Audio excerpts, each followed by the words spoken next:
ഒരു തിരിഞ്ഞുനോട്ടം പോലും നിങ്ങൾ ഇവരിൽ നിന്നും പ്രതീക്ഷിക്കേണ്ട. ഇനിയെങ്ങാനും തിരിഞ്ഞു നോക്കിയാൽ നമ്മളിവരോട് റോഡിൽ നിന്നും കയറിപ്പോകാനെങ്ങാനും പറഞ്ഞാലോ? കാരണം ഇവർക്ക് നന്നായിട്ട് അറിയാം റോഡിൽ ഇങ്ങനെ നിൽക്കുന്നത് ഒട്ടും സേഫ് അല്ലെന്ന്.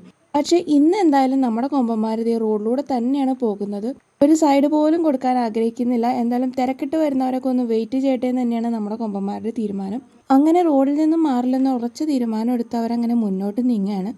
എന്തായാലും റോഡിൻ്റെ അപ്പുറത്തെ സൈഡിൽ നിന്ന് വണ്ടികൾ വന്നില്ല. ഇപ്പുറത്തുള്ളവരൊക്കെ എന്തായാലും അവിടെ വെയിറ്റ് ചെയ്ത് നിൽക്കുകയാണ് ഇവർ പോകുന്നത് വരെ. നമ്മളാരും ഇവരുടെ ഈ ഒരു നടത്തത്തിന് ശല്യമാവാതിരുന്നത് കൊണ്ടായിരിക്കും അവർ നല്ല കോൺഫിഡൻറ്റോടു കൂടിയാണ് മുന്നോട്ട് നീങ്ങുന്നത്. അവർ കുറച്ച് ദൂരം മുന്നോട്ട് പോയതിന് ശേഷം അവർ സൈഡ് മാറി പൊക്കോളും. അവരെന്തായാലും ആ ഒരു ഉദ്ദേശിച്ച സ്ഥലം എത്തിയിട്ടില്ല. അവിടെ എത്തിയതിന് ശേഷം അവർ താഴേക്കോ മുകളിലേക്കോ കയറാനുള്ളൊരു പ്ലാനാണ്. എന്തായാലും നമ്മളെല്ലാവരും ഇവിടെ ഇവരുടെ ഈ ഒരു പോക്ക് കണ്ട് വെയിറ്റ് ചെയ്ത് അങ്ങ് നിൽക്കുകയാണ്. അവരെന്തായാലും പോണ വഴിക്ക് പോട്ടെ. നമ്മളെന്തായാലും ഇവരോട് മാറാൻ പറഞ്ഞ് അവരുടെ മാർഗ്ഗത്തിനൊരു തടസ്സമുണ്ട്. കുറച്ച് കഴിയുമ്പോൾ അവർ തന്നെ അങ്ങ് മാറി തന്നോളും. നമുക്കെന്തായാലും കുറച്ച് വെയിറ്റ് ചെയ്യാം. കുറച്ച് നേരം വെയിറ്റ് ചെയ്താൽ എന്താ, നമുക്ക് നല്ല ഫ്രീ ആയിട്ട് ഒരു ആന ഷോ തന്നെ നടു റോഡിൽ കാണാൻ പറ്റിയല്ലോ. അപ്പോൾ എന്തായാലും നിങ്ങൾക്ക് ഇന്നത്തെ ഈ ഒരു വീഡിയോ ഇഷ്ടപ്പെട്ടു എന്ന് കരുതുന്നു. നമുക്ക് മറ്റൊരു വീഡിയോ ആയിട്ട് വീണ്ടും കാണാം. അപ്പോൾ അതുവരേക്കും എല്ലാവർക്കും ബൈ.